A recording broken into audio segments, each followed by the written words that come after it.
If you're asking how many turbans does this woman own, the answer is many.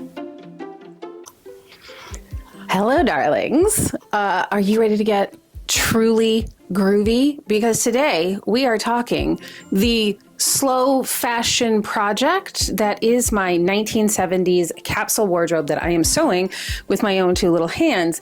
And we are on item 3 of 4. We are talking bell bottoms. Classic, iconic, very 70s, very groovy. So if you haven't been following along, piece 1 was a structural A-line midi skirt.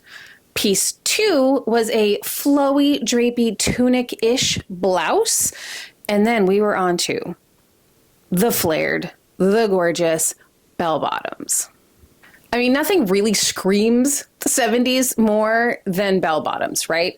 But I do want these to actually be wearable. So while they are still bell bottoms, they are still flared.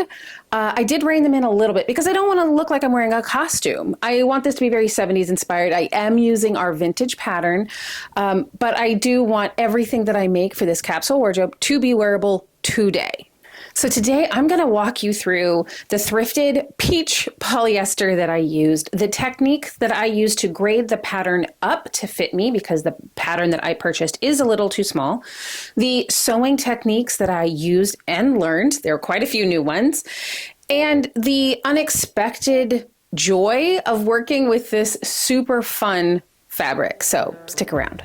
So let's talk about this fabric. I wanted something very 70s, very of the time. And at Scrap, my local creative reuse thrift store, I found a huge chunk of this very 1970s, very peach polyester. I was worried it was going to be a nightmare to sew because that's what I've always been told. But shockingly, it absolutely was not. And maybe because there is a little bit of a design, there is a little bit of structure, I'm not sure, but this was an absolute joy to sew. I'm not going to say there weren't challenges. Sewing with an unstructured fabric is just inherently a little more challenging. Like pressing. I could press until the cows come home and these seams were not going to lay crisp. They weren't going to lay flat.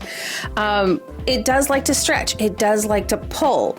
And I had to kind of account for that and use tiny stitches and use lots of clips.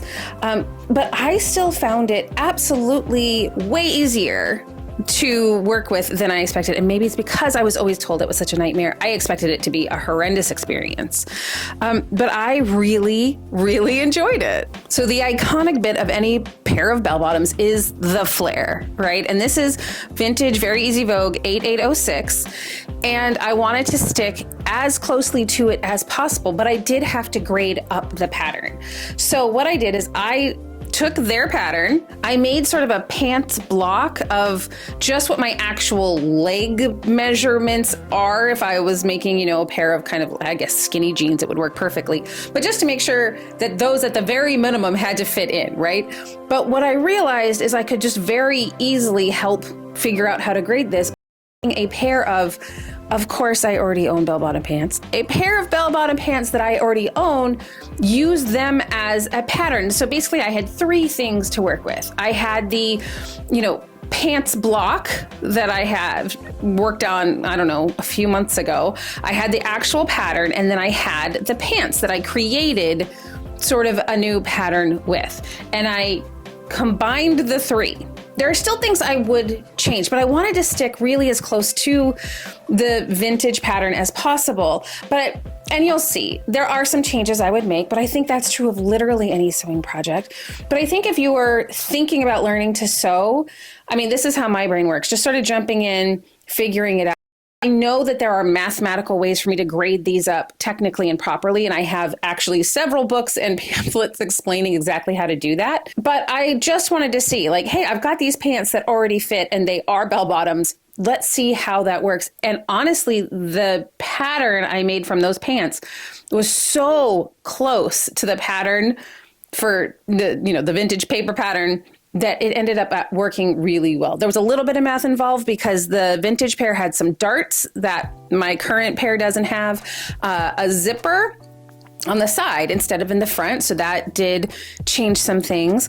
Also, I learned how to put in a regular zipper for the first time. And for those of you that witnessed the zipper debacle last week, you know how exciting this is. But I was able to fairly easily install the zipper. I think maybe because, again, I expected it to go heinously wrong. I didn't have high expectations.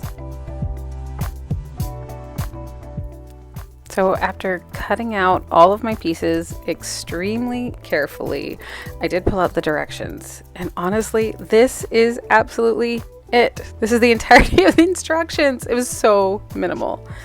I was just trusting my gut and trusting the process and knowing that I was going to be learning some new stuff pretty quickly.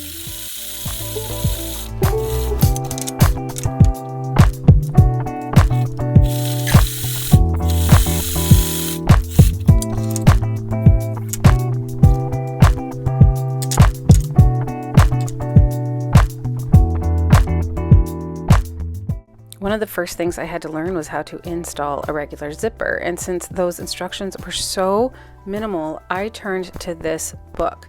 Now, I picked this up for $1 at Scrap, my creative reuse store. I cannot recommend it enough. It has been a lifesaver, so much so that I was able to install this normal zipper the first time with absolutely zero incident. I'm so proud of this. I highly recommend hunting down a copy of this book on eBay or any other secondhand bookstore that you like. It is such a great resource.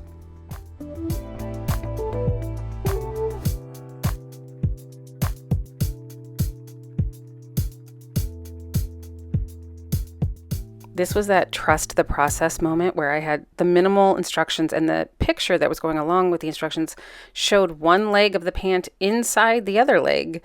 So I just had to, again, do what I thought was best and hope for the best. And honestly, it worked out so well. It was just so shockingly easy, but you just pin the crotch together and you sew it all as one piece.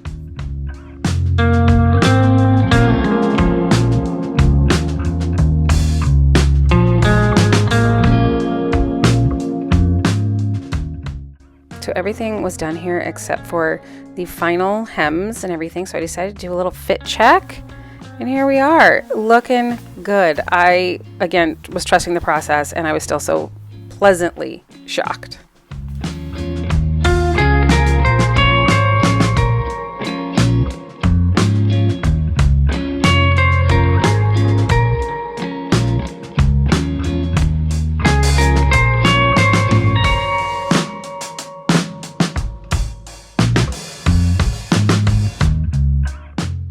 I hemmed the waistband with the same ribbon that I did the sleeves on the blouse in, just for some unity, and it just seemed to make the most sense.